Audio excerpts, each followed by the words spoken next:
Aqui a professora Maria Lúcia Carvalho, ela, enfim, está enfrentando alguns problemas, telefonou muito gentilmente, agradeceu muito o convite, lamentou, mas não pôde estar aqui. Eu disse a ela que iria gravar, ela adorou, que aí vai poder ter acesso ao conteúdo. Eu agradeço muito a presença do professor Singer, que foi meu professor lá na USP desde a graduação. Nós começamos a conversar em 1996 sobre economia solidária. Isso era muito incipiente, eram muito mais ideias do que coisas concretas naquele ano, e se tornou um grande amigo, né? Enfim, eu estou muito feliz de estar junto com ele aqui nessa oportunidade. O professor Vanderlei foi meu tutor aqui de pós-doutorado na PUC, né? Me acolheu e acabou se tornando um grande amigo também, né? Uma pessoa muito querida.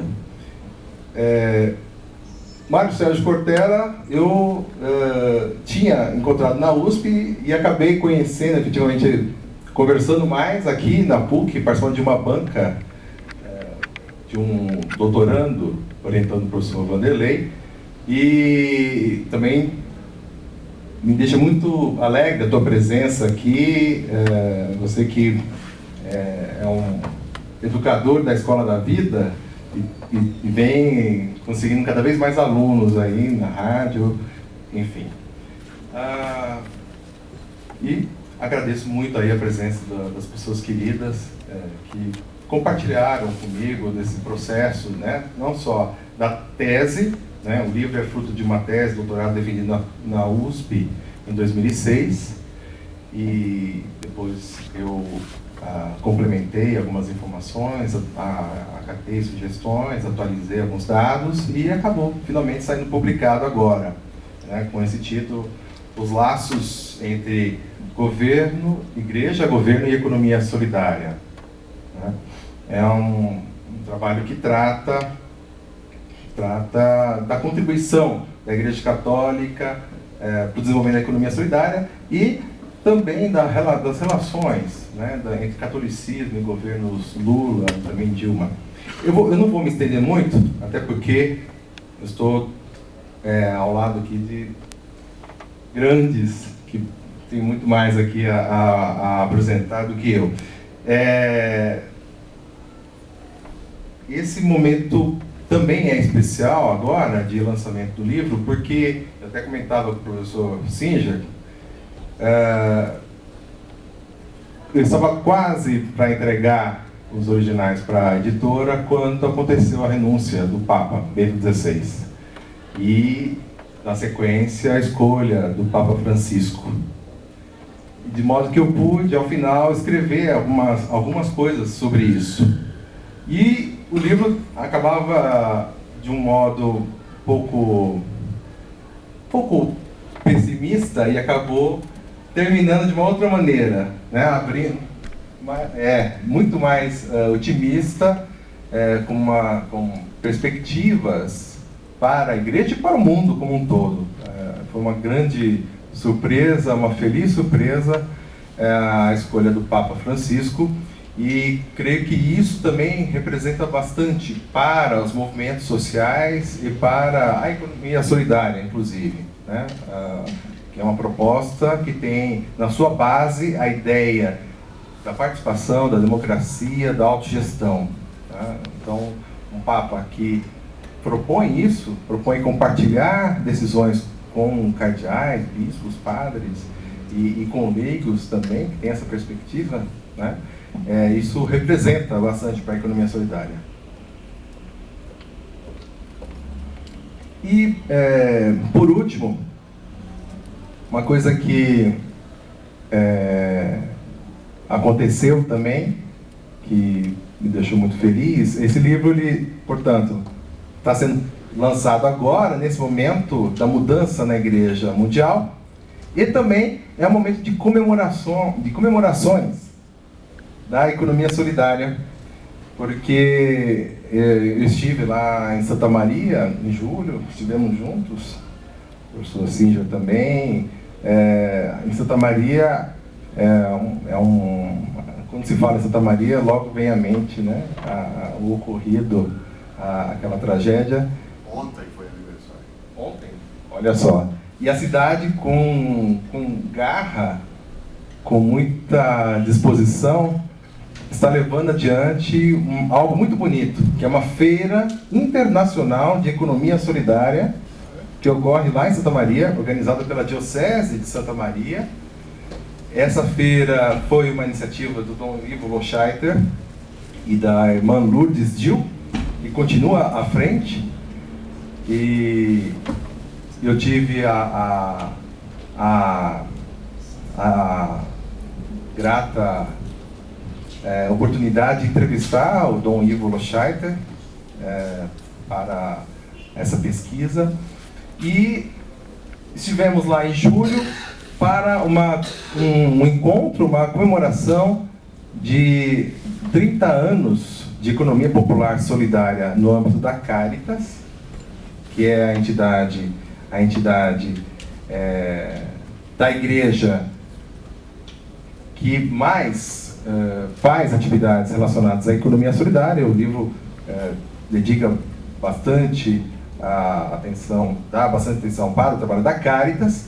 Então a Caritas estava lá, os militantes, gente que participa desse movimento amplo da economia solidária, e foi uma comemoração também dos 10 anos do Fórum Brasileiro de Economia Solidária, que é uma instância de representação do movimento de economia solidária, dos vários órgãos, vários militantes e várias entidades, e também 10 anos da Secretaria Nacional de Economia Solidária, que foi criada em 2003, logo no primeiro ano do governo Lula, tendo o professor Singer como o seu coordenador, né? Então, o livro não podia ter saído num momento mais interessante do que esse. Foi muito bonita o encontro lá de Santa Maria, a celebração, a comemoração dessas efemérides, de modo que tenho a impressão de que a economia solidária vai continuar a crescer, e tenho a impressão que a continuar nessas mudanças que vêm acontecendo na igreja, esperamos que sim, no sentido de uma participação maior, de algo semelhante àquele processo que foi do Concílio Vaticano II, com João XXIII. Isso tende, a meu ver, ainda a reforçar a participação de agentes pastoral, de padres e demais pessoas do universo católico, também nas iniciativas de economia solidária. Acho que porque as coisas se combinam, né? A ideia de democracia, de participação, né? De autogestão, há uma combinação nesse caso, uma perspectiva de uma igreja mais aberta, mais democrática. Eu vou parar por aqui, agradecendo mais uma vez, muito obrigado por terem aceitado esse convite para a gente fazer esse encontro, e é realmente uma grande alegria e uma honra para mim também.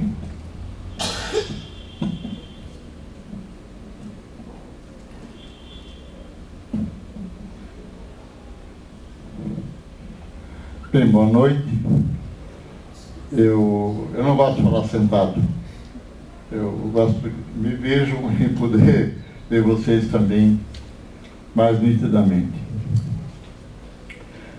A economia solidária, ela surge no Brasil no meio da pior crise pelo qual esse país já passou, que foi a crise que começou em 1981,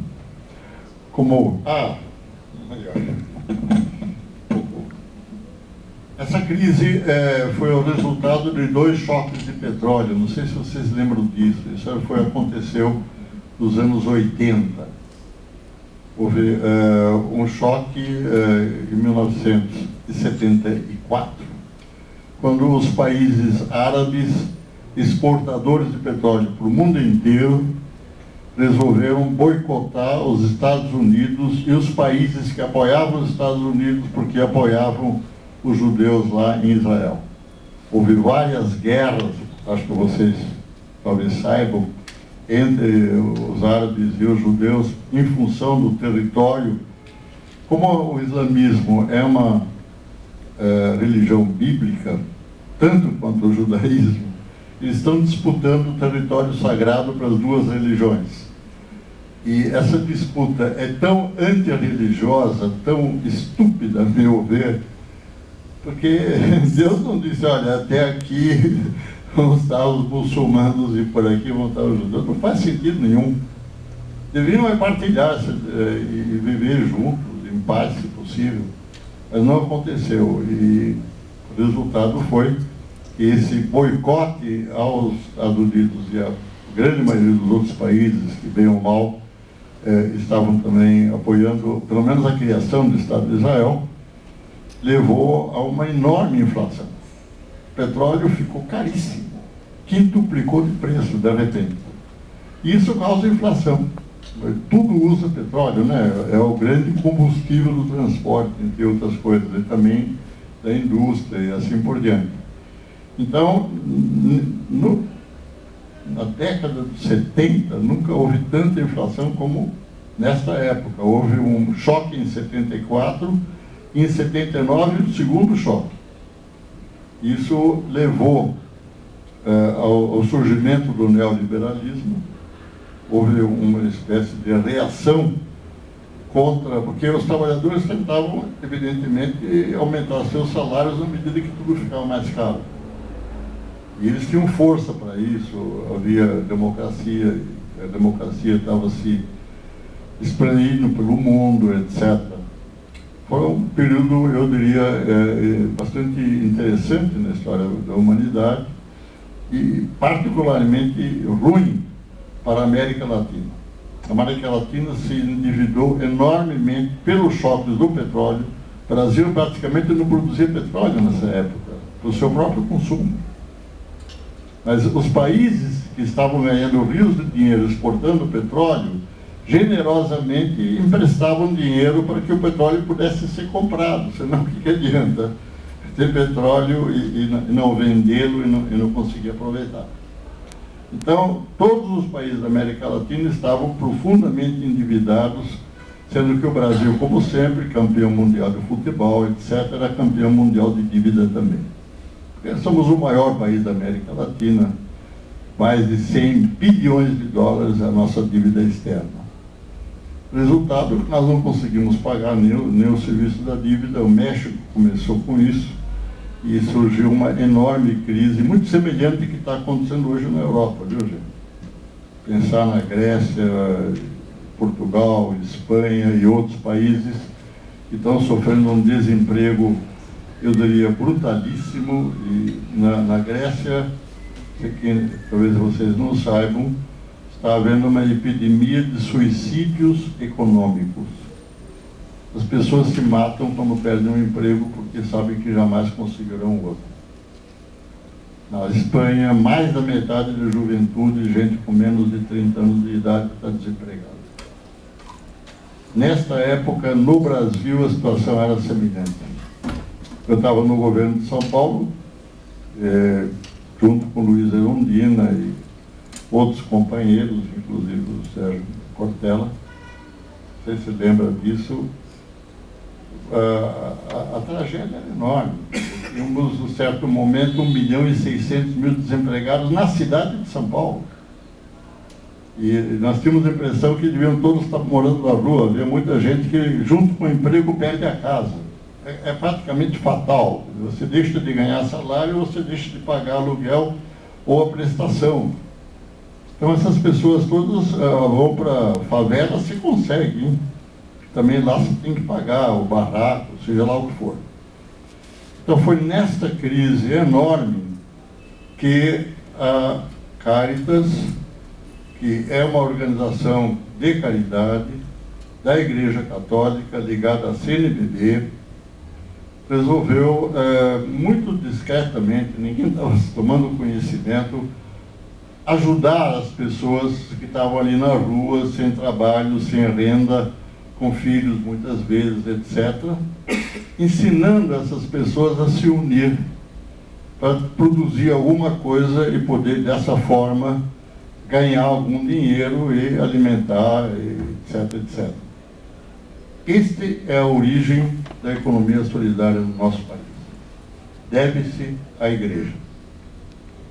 Depois, as universidades entraram também nessa mesma luta, os sindicatos entraram na mesma luta. Hoje, eu diria, uma grande parte da sociedade brasileira, dos movimentos sociais e assim por diante, percebem que a economia solidária é uma forma mais humana, mais justa, etc., de organizar a economia.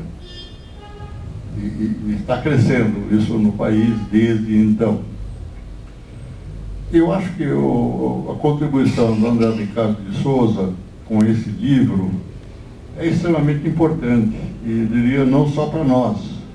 Essa história é muito mal conhecida, as pessoas, em geral, primeiro não têm ideia do que seja a economia solidária, continua sendo uma coisa que desperta bastante curiosidade, mas não é fácil encontrar as respostas.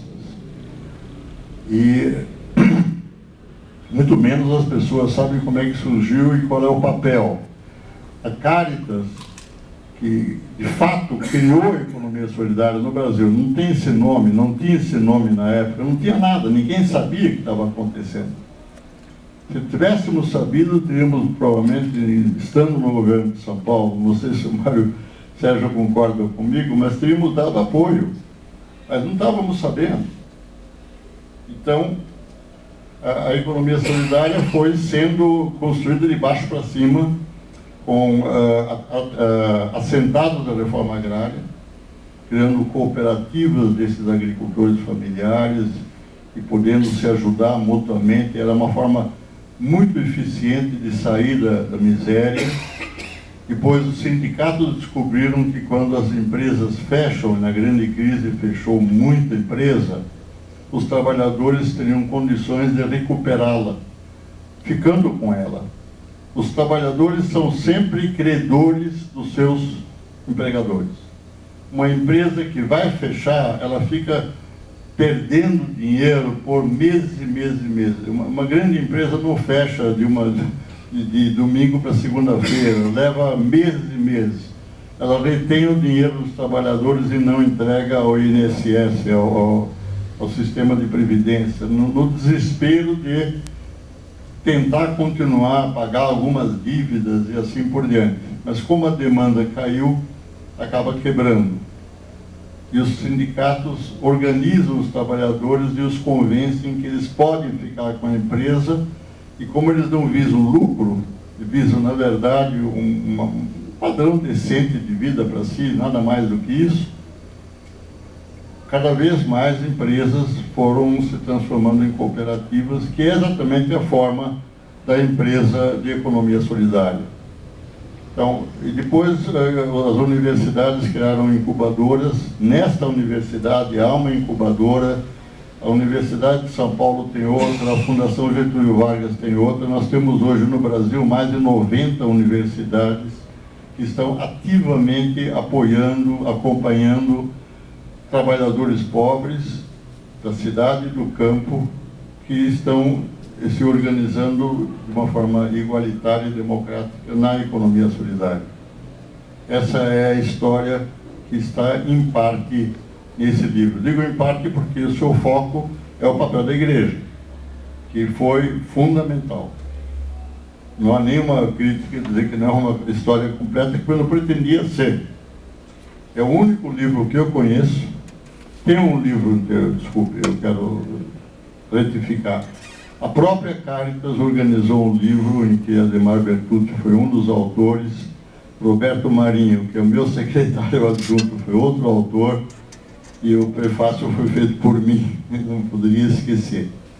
Mas ele chama-se 20 anos de projetos alternativos comunitários, PACs, que são exatamente os projetos que permitiram multiplicar os primeiros empreendimentos de economia solidária pelo país inteiro. Com dinheiro das Caritas dos outros países, da Alemanha, Misério, dos Estados Unidos. Era preciso. E de fato, isso foi o que deu o impulso e virou um grande movimento hoje. Eu acho que o relato do trabalho do André é extremamente interessante de ler. É um trabalho acadêmico, mas pode ser lido como um romance, se vocês quiserem. Pois se trata de seres humanos, se trata de entender como e por que a Igreja assumiu muito discretamente esse papel. Queria dar um depoimento pessoal. Eu estava na campanha da Luísa Erundina, mais uma vez para ser prefeita. Ela cumpriu um mandato, perdemos a eleição seguinte para o Maluf, Paulo Maluf. Depois, na outra eleição, a Luísa Erundina voltou a ser candidata a prefeita. E eu estava na campanha, evidentemente. E aí, numa certa altura, eu acabei de ler o jornal, em que estava uma notícia que me dava realmente calafrios. Tínhamos atingido 1.600.000 desempregados aqui em São Paulo. E foi com essa ideia na cabeça que eu fui tomar banho. E enquanto eu estava tomando banho, é que as ideias vieram. Que se nós ganhássemos a eleição, o prestígio que dá a alguém ser eleito prefeito nos permitiria trabalhar com todos 1.600.000, cadastrá-los, saber o que eles querem fazer, o que eles podem fazer juntos, organizá-los eventualmente em cooperativas que fariam coisas que eles poderiam vender uns para os outros. Como não tinha dinheiro, nem a prefeitura tem suficiente, poderíamos emitir uma moeda social. Hoje a economia solidária usa as moedas sociais mais ou menos do jeito que eu imaginei. Pois bem, eu acabei oferecendo essa ideia à campanha da Luísa Erundina, foi aceito, fez parte do programa dela, e eu achei importante também divulgar, escrevi um artigo na Folha, dizendo isso, um modo não capitalista de combater o desemprego. O artigo saiu em 96, o ano dessa eleição. E foi a minha enorme surpresa, de repente eu comecei a receber correspondência via internet mesmo, de vários lugares, de fora do Brasil e de dentro do Brasil, dizendo, ó, isso que você está propondo já está acontecendo, já tem cooperativas, e nós estamos, né? Ou seja, havia um movimento não pequeno, mas totalmente desconhecido, porque se houvesse a mínima possibilidade, eu teria provavelmente tomado conhecimento. Mas era uma coisa que a igreja estava fazendo e depois pessoas de boa vontade colaborando e assim por diante, mas não havia conhecimento público disso. De modo que, junto com a igreja, junto com já havia na ocasião as incubadoras, elas já tinham sido iniciadas no Rio de Janeiro, houve a grande campanha do Betinho, não sei se lembram dela, contra a fome. Isso é a origem das incubadoras universitárias. Hoje temos também incubadoras municipais, das prefeituras, e possivelmente de governos estaduais também. Enfim, essa história é a história da economia solidária e, ao mesmo tempo, um episódio, eu diria, extremamente importante da própria história da Igreja Católica em nosso país. Claro que a Igreja Católica é importantíssima nos outros países também, mas que eu saiba, em nenhum deles conseguiram fazer uma coisa das dimensões que foram feitas no nosso país.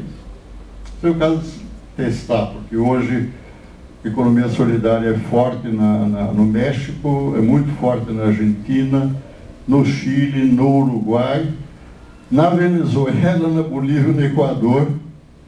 Estive em todos esses países, conheço as pessoas e suponho que as Caritas desses países também estejam apoiando a economia solidária. Talvez não esteja no teu livro, mas dá para acrescentar.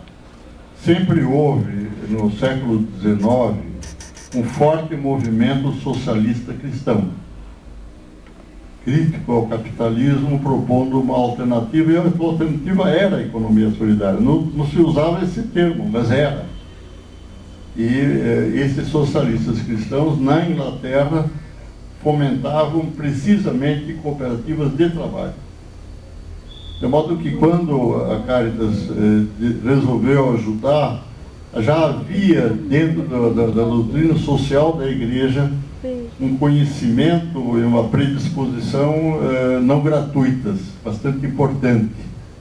A própria história do cooperativismo, o papel dos cristãos, não podia deixar de ser, foi bastante importante. E é basicamente isso que eu queria dizer. Essa é uma contribuição preciosa. Estou feliz que virou livro, portanto, será acessível a quem tiver interesse na história da economia solidária e também na história da igreja.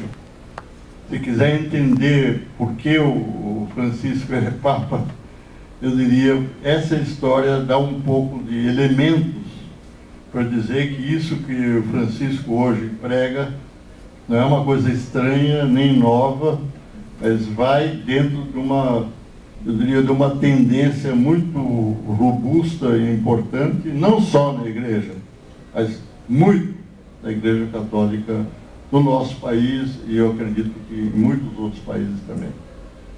Era basicamente o que eu poderia dizer hoje à noite. Obrigado.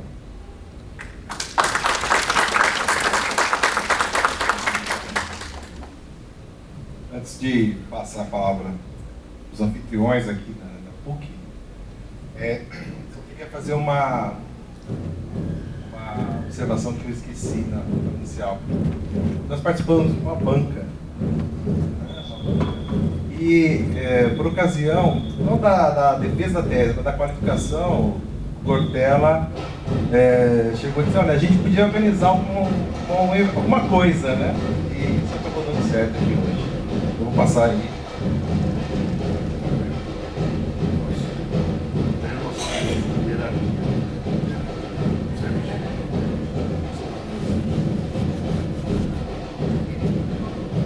Boa noite.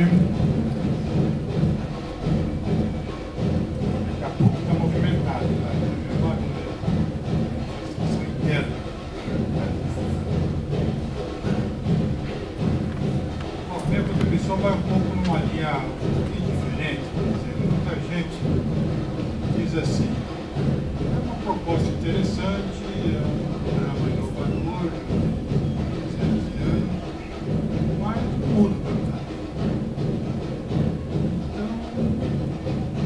Eu acabo brincando com os estudantes, nós temos hoje 3 correntes. Uma corrente otimista, que diz, não, vai crescer, vai ser a base do novo sistema, etc. Uma pessimista que diz, realmente não tem saída, está ainda forte, vai sair da crise nos Estados Unidos, na Europa, então não tem jeito. E eu tenho uma terceira que eu chamo de realismo utópico. Realismo porque é o que existe aí mesmo. Dificuldades, como é que o sistema reage, como é que ele incorpora todas as coisas novas. Mas utopia normalmente na cabeça das pessoas é uma imaginação, uma fantasia, que está lá no horizonte, a gente não sabe onde a gente vai chegar lá. Não, é assim. Utopia, eu uso muito o inédito viável do Paulo Freire. Paulo Freire dizia, é inédito, claro, você não vai construir um salto único, mas ele é viável. Já tem pistas acontecendo em várias partes. E eu descobri um outro autor, que eu não esqueci, o Jair Isaac, que exatamente escreveu um livro sobre utopia. E para ele, utopia é antecipação. Muito interessante. Então, os embriões da utopia já estão presentes aqui e agora. Então, essa que é a perspectiva do realismo. A solidária é onde ele vai, nós temos que apostar, mudar. Então essa é a perspectiva que eu queria colocar para vocês no maior. Dentro dessa perspectiva, surgem também várias alternativas interessantes. O micro, o macro, o local e o global. Quer dizer, todos nós participamos de alguma experiência no bairro, comunidade, universidade. Todo mundo fala, mas isso é uma coisa pequena, limitada. Não é isso. Não, esse é o local. Mas você pode trabalhar no local sempre pensando no global. E a mesma coisa com o micro e o macro. Todas essas experiências, aparentemente, são pequenas, mas o futuro delas, né, é pensar no macro. Então, como o Paulo Singer diz muito bem, você, no fundo, você diz, olha, esse sistema que está aí, esse modo de produção dominante, não vai deixar a economia solidária funcionar. Vai querer distorcer, vai querer incorporar, vai querer negar, fazer uma série de coisas. Né? Então, uma proposta alternativa é o socialismo. Hoje surgiu, inclusive, vindo do Fórum Social Mundial, não sei se vocês conhecem, o ecossocialismo. É uma experiência interessantíssima, um professor brasileiro que mora na França, e ele criou, então, todo um grupo, né, que defende essa alternativa. Olha, nós já temos aí o futuro para chegar na economia solidária. Né? Quantos anos ele tem? Né? Meses. Né? Quantos meses?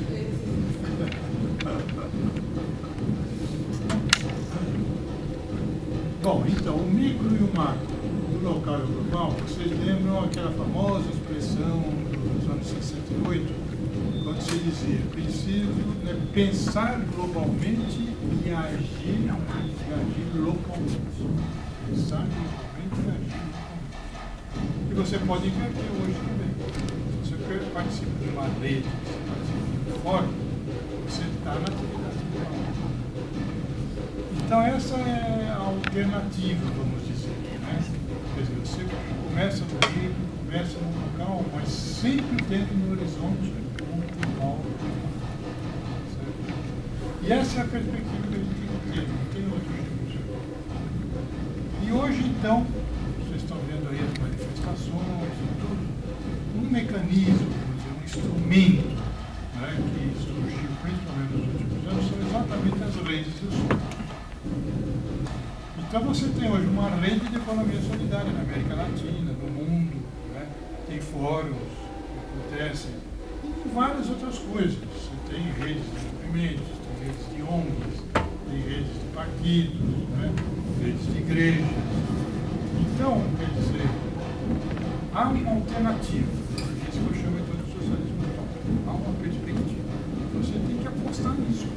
Você acredita que isso é viável, que isso é possível, você tem que apostar. No caso da Igreja Católica, isso ganhou mais densidade com a teologia da libertação, né, nos anos 80, principalmente. Alguns falam, mas isso entrou em refluxo, não funciona mais, besteira, funciona muito bem. Vou dar dois exemplos que não sei se vocês conhecem, que fogem um pouco da perspectiva clássica, tradicional e da própria Caritas. Então há um movimento aqui no Brasil, que é uma rede que chama Faith Meeting. Ela se reúne cada 2 anos, chega a ter 5.000, 6.000 pessoas que participam, são grandes eventos, e basicamente é uma crítica ao sistema capitalista. Claro, eles não defendem basicamente um socialismo pleno, maduro, mas dizem, tem alternativas, tem possibilidades, estão aí. É isso que nós temos que investir. Então, a economia solidária é uma dessas peças. Tem que investir nisso daí. E outras. Algumas vezes a gente vai investir, por exemplo, tem uma tese de doutorado aqui, feita no Serviço Social, muito interessante, que chama Trabalhadores, Empresários, Empresários, Trabalhadores. Foi feito em Biringui, onde você tem um monte de cooperativas. Era uma empresa que estava falida e os trabalhadores, eram umas 10 famílias, resolveram assumir a empresa. Depois de um ano, queimou, pegou fogo a empresa inteira. E interessante que a cidade ficou tão impressionada com a experiência que os empresários emprestavam todas as máquinas da meia-noite às 5 da manhã. E eles com isso recuperaram e revitalizaram. Mas ela pega um pouco, entrevista todas as famílias, para mostrar, por isso que ela fala, trabalhador, empresário, trabalhador. Dificuldades na própria família. Os filhos não aceitavam. Não, eu quero trabalhar numa empresa que dê lucro. Vou trabalhar nesse negócio aí, distribuir, autogestão, que é isso, é bobagem. Para vender, fazer um sapato, basicamente, você tem que ter um vendedor. E esse vendedor está no mercado. Ele diz, não, eu quero o preço do mercado, eu quero saber se é comercialidade, se é cooperativa, etc. Então é interessante, ela mostra exatamente os limites e as potencialidades. Uma cidadezinha do interior, onde hoje você tem então, várias cooperativas funcionando, etc. Então acho que essa é uma outra dimensão importante. E uma última, para não me alongar muito, quando a gente fala em participação, democracia, basicamente a gente pensa aí, toda hora fala em reforma do Estado, democracia política institucional, né? Reforma dos partidos, quem vai participar das eleições, etc. E se esquece de pelo menos 3 outras dimensões da democracia. E aí está a economia solidária. Democracia econômica, orçamento participativo, economia solidária, renda mínima. Quer dizer, você tem então aquilo que eu dizia, você já tem os embriões aí. Vai demorar, vai acontecer, né, assim, outro, cai de cima para baixo. Mas estão aí, estão acontecendo. Se a gente não pega esse lado da democracia, não vai funcionar. Não adianta ficar só pensando em eleições, em governantes, em gestão. Não. Pensar em coisa muito mais profunda, que mexe realmente com as raízes desse modo de produção capitalista. Depois você tem a democracia social. É aí que eu falava das redes de fóruns. Né? É uma outra alternativa que surgiu, impressionante. Hoje, se eu não for pelo mundo, vocês que são jovens sabem disso, você liga a internet, né, e se comunica com o mundo, a hora que você quiser, etc. e tal. Né? As manifestações são um exemplo típico disso daí. Então, as redes de fóruns é um mecanismo, né, que surgiu e que vai fazer uma vitalização da economia solidária. Então, e depois, o último, democracia cultural. Né? Quer dizer, há 2 palavrinhas aí estratégicas. A culturação, que é o domínio de uma cultura sobre a outra.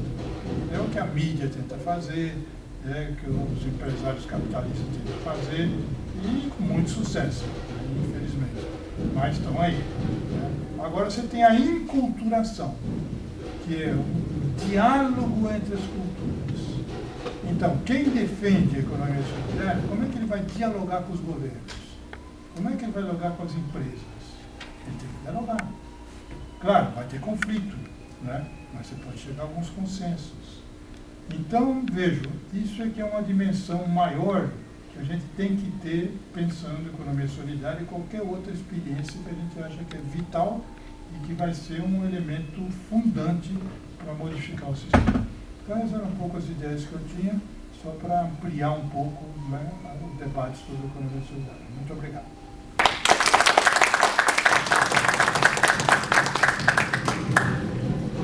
Sempre bom, gostei demais, inclusive, quando aqui houve a produção do livro, e eu pude lê-lo, quando eu recebi, com alegria, porque ele recompõe um pouco uma coisa que destrói, de uma certa forma, uma das coisas mais tolas em relação à questão da Igreja Católica, que é supor essa igreja sempre reacionária.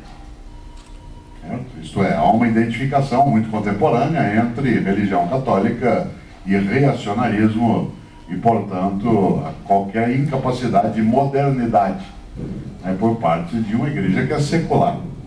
Evidentemente, essa igreja católica comete muitas tolices e as cometeu, né, mas identificá-la com o atraso é não entender um pouco a história mais recente, que ela carrega, e especialmente a partir do século XIX.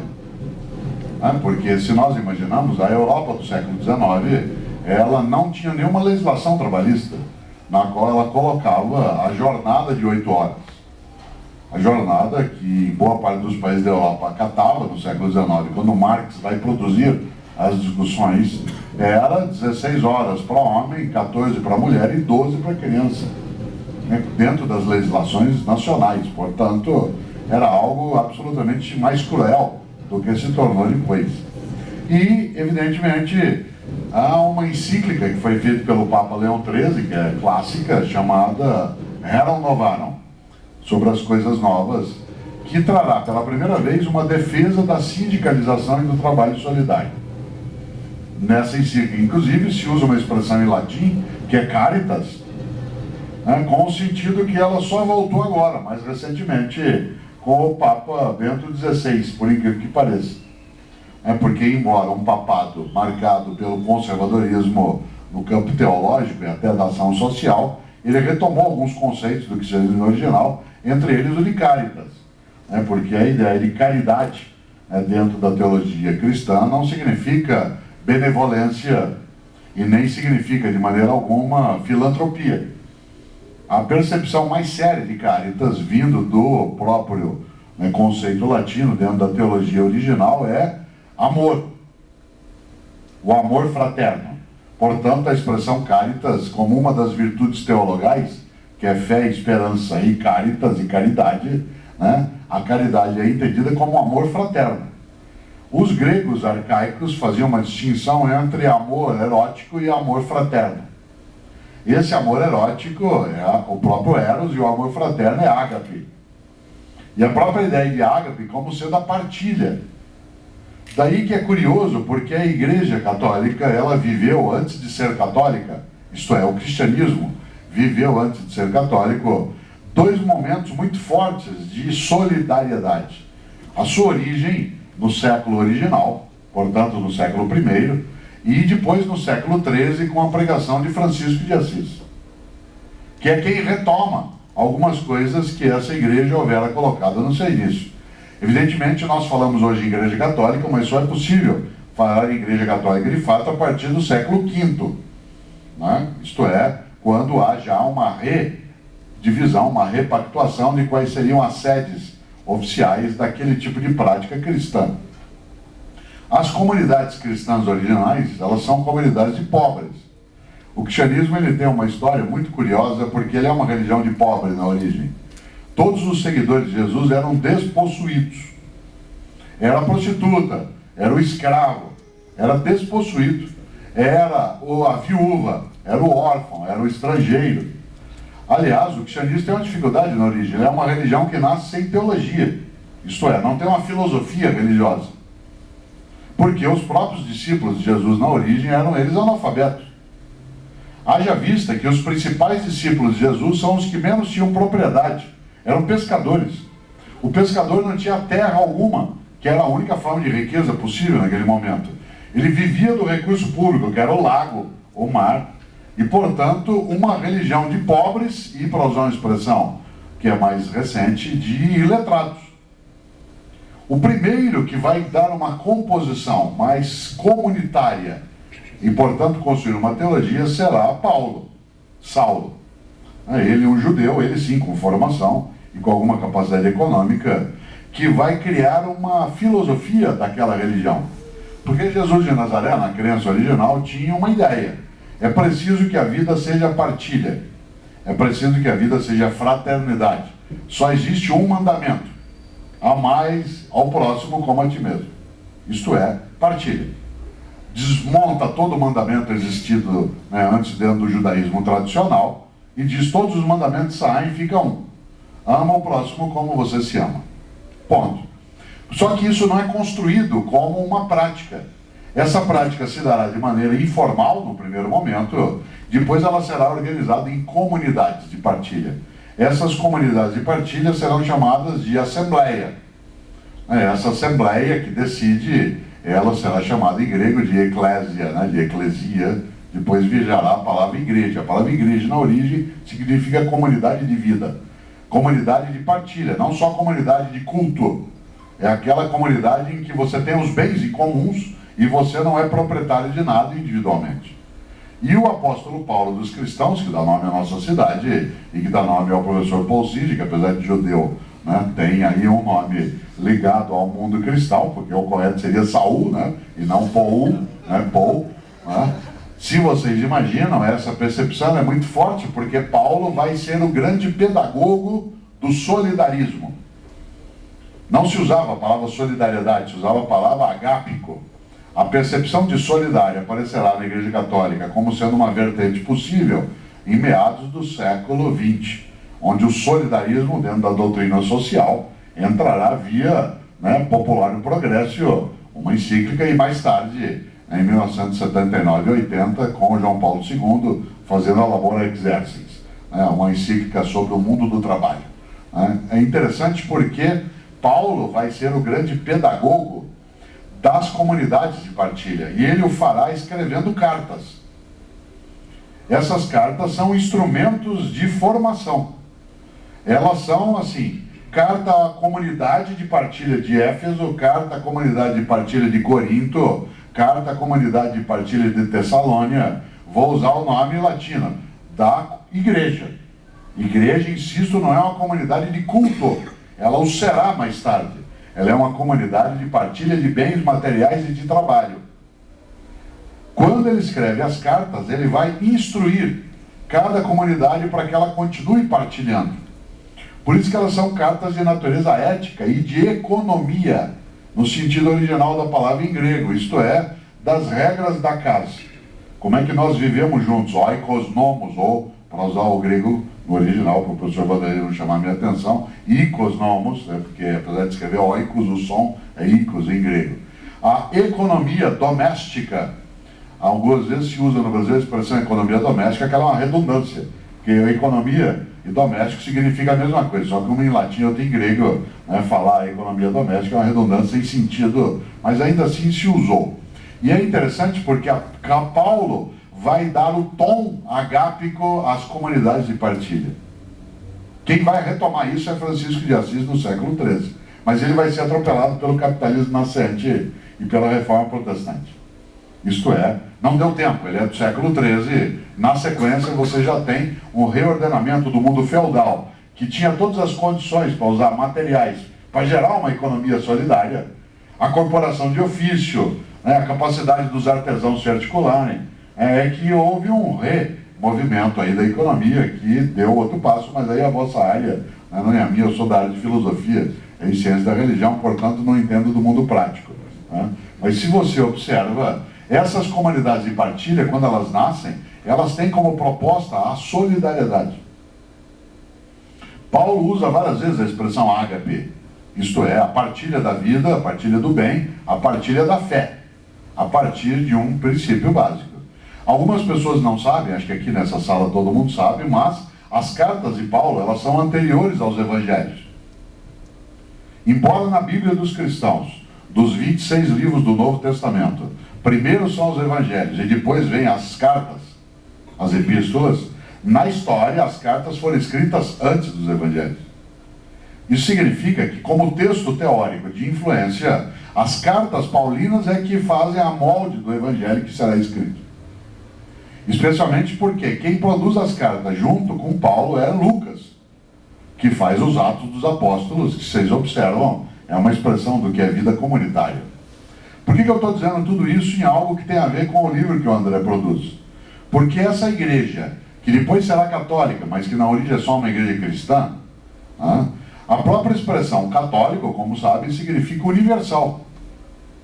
Hoje se fez uma disputa entre a Igreja Universal e a Igreja Católica, mas uma está disputando em latim e a outra em nada. Porque tanto a expressão universal ela é de base latina, quanto católicos em grego significa universal.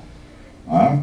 Por que ela se coloca como Igreja Católica? Porque ela quer expandir no cristianismo a possibilidade de acolhimento. Acolher aquele que é diferente. Eu digo tudo isso porque essa igreja ela não abandona em alguns momentos essa percepção. As comunidades eclesiais de base. Aquilo que nos anos 60 foi algo que o professor Luiz Eduardo Vanderlei ajudou também a constituir. como a Juque, a Jeque, a Joque, eram comunidades de vida. Comunidades essas que, de alguma maneira, tinham a percepção da partilha.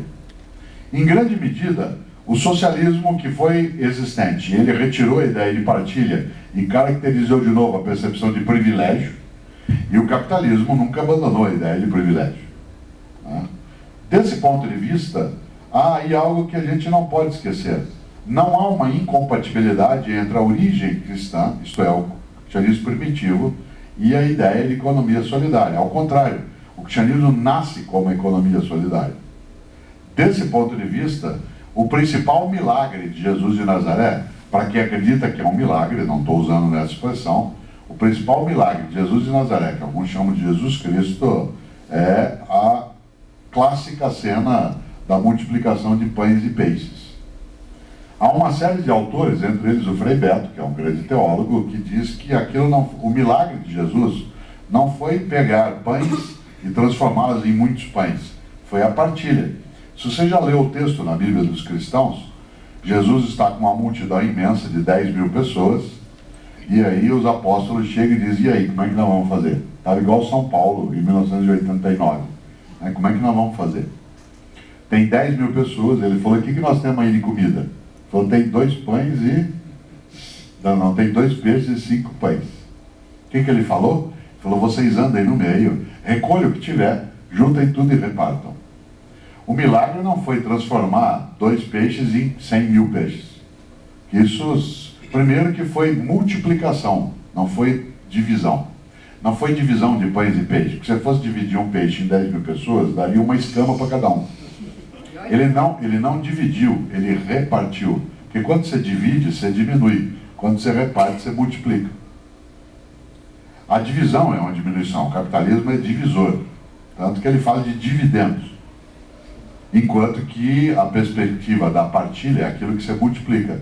Cada um de nós tem essa experiência na vida. Quando vários de nós tínhamos, por exemplo, menos recursos na vida, até econômico, quando a gente tinha maior dificuldade de viver, você fazia um Natal com a família, por exemplo, com todo respeito à comunidade judaica, né? Fazia um Natal, e nesse Natal cada um trazia o que tinha. Cada um trazia para a ceia de Natal alguma coisinha. Um trazia uma farofa, outro arroz, outro frango. Cada um trazia pouco. Esse pouco, quando se juntou, sobrava tanto que cada um levava para casa mais do que tinha trazido. Esse foi o milagre, né, da partilha.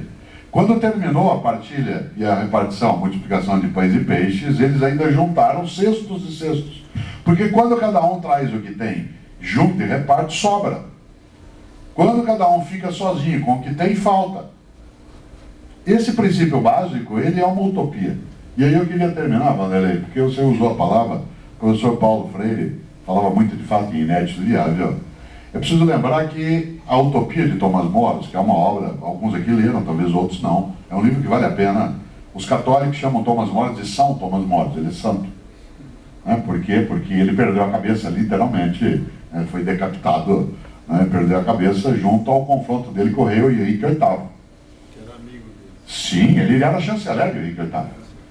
Ele foi chanceler quando o Henrique VIII rompeu com a igreja em Roma e fez uma coisa maravilhosa para o capitalismo inglês, porque ele se apossou das terras da igreja católica e 2/3 do território britânico eram da igreja católica e repartiu aos grandes britânicos que montaram a primeira forma de revolução, capitalista. Quer dizer, você não tinha terra, passa a ter, era tudo de Roma. Mas isso é outra conversa, vale até outro dia. Mas quando ele faz isso, Thomas More fica ao lado da igreja católica. E ele é decapitado, e os católicos o chamam de santo. Os anglicanos jamais. Por que eu estou contando isso? Porque Thomas More, em 1516, publicou uma obra chamada Utopia, que fala de uma ilha onde a felicidade é possível e a partilha é cotidiana. Quem já leu vai ver nessa obra algo incrível. Primeiro que essa obra é a narrativa de um lugar que é uma ilha belíssima que fica no Peru, nas costas do Peru. Quando você lê o início da Utopia, ela fica no Peru, porque 1516 é quando os espanhóis já tinham chegado naquilo que a gente chama de América. E quem conta a história, a personagem principal da obra Utopia é um navegador português. A personagem da Utopia é um navegador português, que não por acaso chama Rafael. Como Thomas More era um homem religioso, ele escolheu o nome de quem chega à Ilha da Utopia e vai contar que ela existia, um português chamado Rafael. Primeiro que os portugueses eram navegadores, mas Rafael não é casual, porque Rafael é o nome de dos 3 arcanjos do judaísmo tradicional. Vocês sabem que o judaísmo tem 3 arcanjos, Rafael, Miguel e Gabriel. Tanto que todas as vezes que há na narrativa da escritura sagrada dos judeus, os 3 arcanjos estão presentes. E eles têm funções diferentes. Rafael, Miguel e Gabriel são anjos com funções diferentes. Na tradição judaica, Gabriel é o anjo que anuncia. Ele anuncia várias coisas no Antigo Testamento dos cristãos. Para os cristãos é ele que anuncia que Maria está grávida. Para os islâmicos é ele que dita o Corão para Maomé. Vocês sabem que Maomé era analfabeto. E ele está numa caverna, ouve uma voz, está escondido, e ele todos os dias volta a esse lugar, e um anjo, que é exatamente o anjo Gabriel, que é reconhecido pelos islâmicos, ele dita o livro sagrado, que é o Corão, e o Maomé tem que guardar isso de cabeça e passar adiante para quem sabia escrever. Gabriel é o anjo que anuncia. Miguel é o anjo da justiça, por isso sempre ele é representado com uma espada. É ele que expulsa Adão e Eva do paraíso. É ele que os coloca para fora, diz para o Adão, vai trabalhar vagabundo. Certo? Miguel aparece em vários momentos. Se você olhar representações de Miguel dentro do judaísmo e do cristianismo, ele sempre tem uma espada na mão. Ele, inclusive, entra no candomblé, né, como sendo Exu, né, que é o anjo que traz a justiça. Certo? Olha que coisa, que é o orixá, né, que traz a justiça. E Rafael é o anjo que ilumina, é o anjo que dá a luz, é aquilo que traz com o futuro. Tanto que é uma personagem da tradição bíblica judaica chamado Tobias.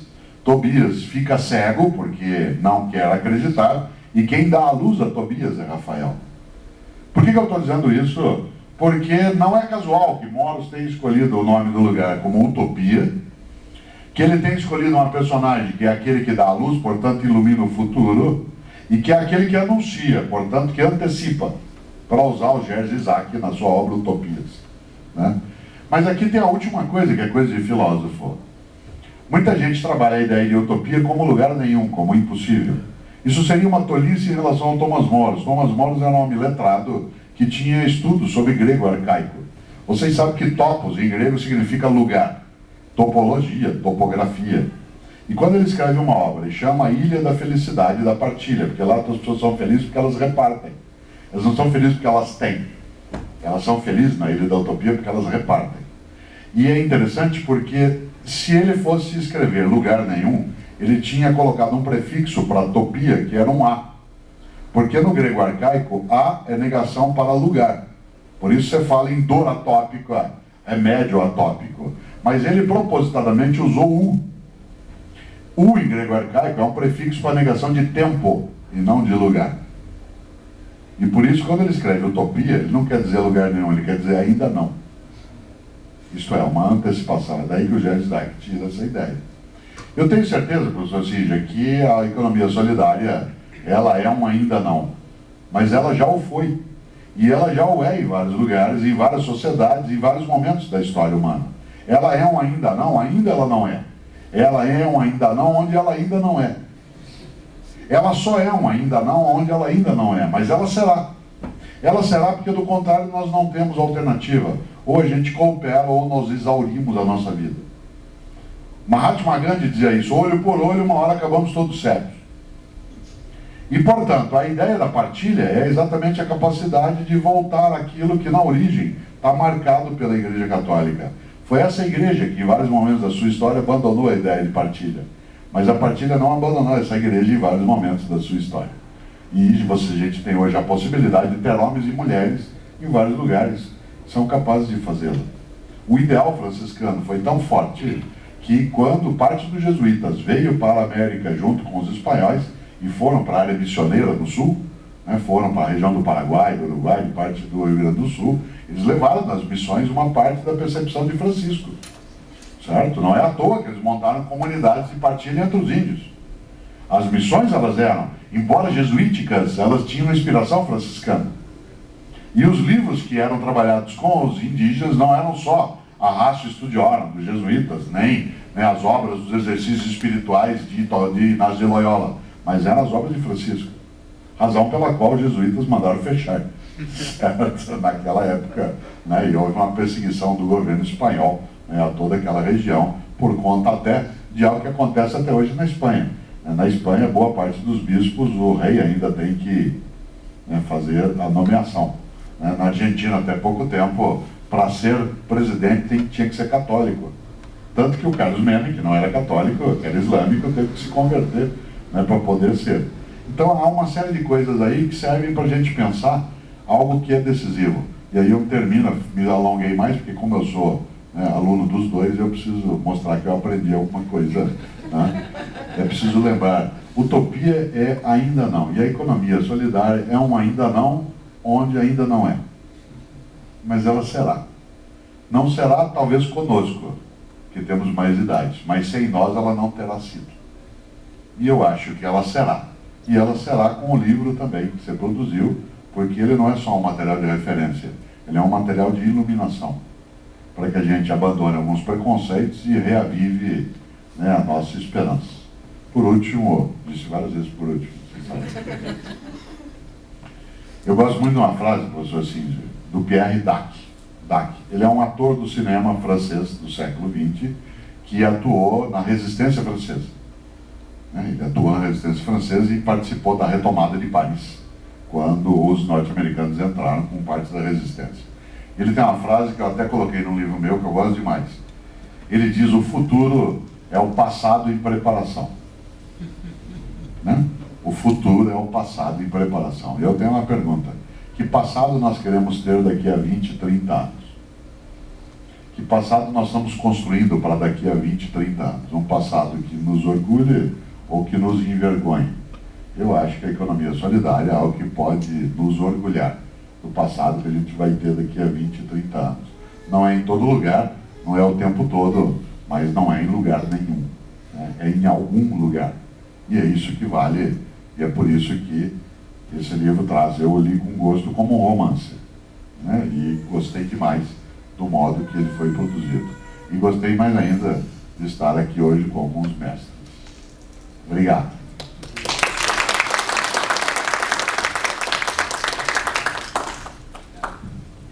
Muito obrigado, mais Sérgio Cortella. Bom, acho que agora a gente vai ir aí para quem, se alguém quiser fazer algum comentário, alguma pergunta aí. Milor Fernandes, um estupendo ateu, porque tem ateus que são maravilhosos e tem alguns religiosos que são maravilhosos. Milor Fernandes, que morreu ano passado em março, morreu em março do ano passado com 88 anos de idade. Ele tem uma frase que eu sempre pensei, eu até quando vocês fizeram um material na Secretaria de Economia Solidária sobre alfabetização e economia solidária, eu escrevi, né, fiz o prefácio daquilo, junto que o professor Krupp tinha pedido. Milor tem uma frase que é tão curta, mas tão boa. Ele diz: o importante é ter sem que o ter te tenha. O importante é ter sem que o ter te tenha. Isto é, não seja possuído por aquilo que você possui. E não é fácil. E não é fácil. Não seja propriedade daquilo que você é proprietário. Mas Milor diz uma coisa que é melhor ainda e serve para essa hora que o André convocou. Ele dizia: se você não tem dúvidas, é porque está mal informado. Por isso pergunto eu numa sala de gente inteligente: alguma dúvida?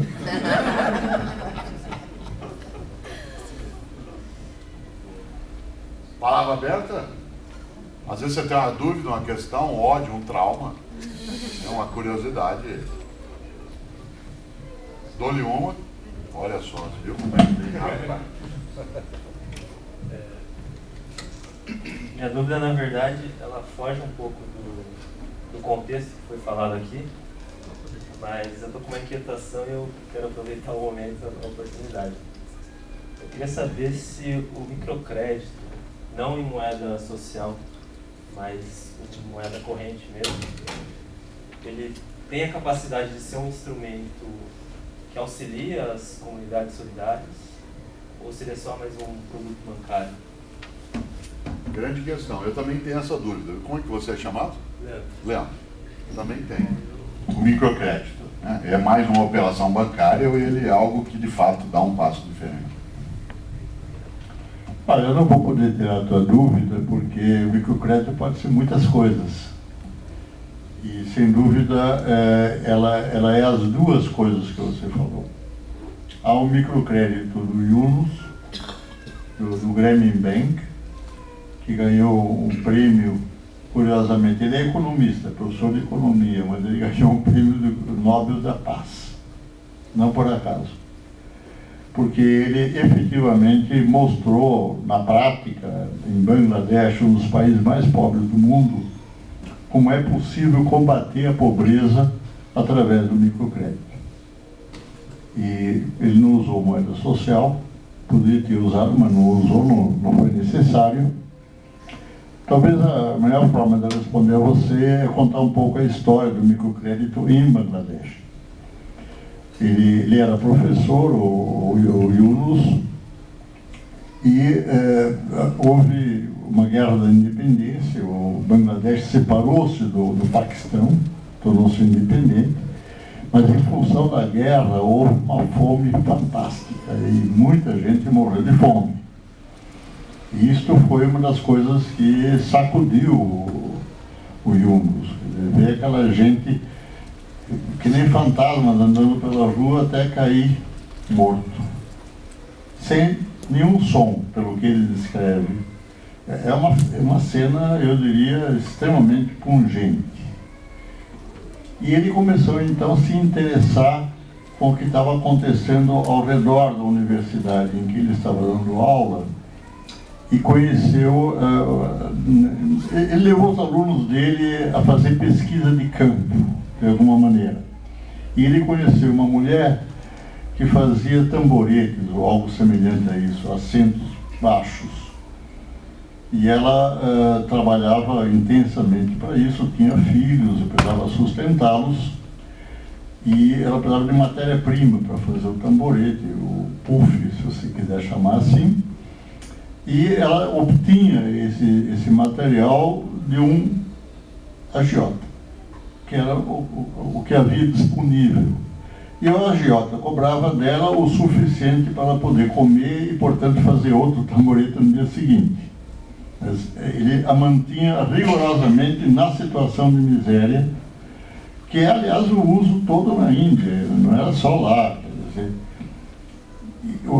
a inteligência do Yunus foi dizer o seguinte: se nós conseguimos emprestar para ela o dinheiro para fazer o tamborete sem eu cobrar coisa nenhuma dela, ou cobrando um juro pequeno, ela poderá com o tempo adquirir a matéria-prima, não precisar mais pagar juros, se libertar dessa e sair da pobreza extrema. E ele tentou criar alguma coisa e acabou fazendo uma experiência com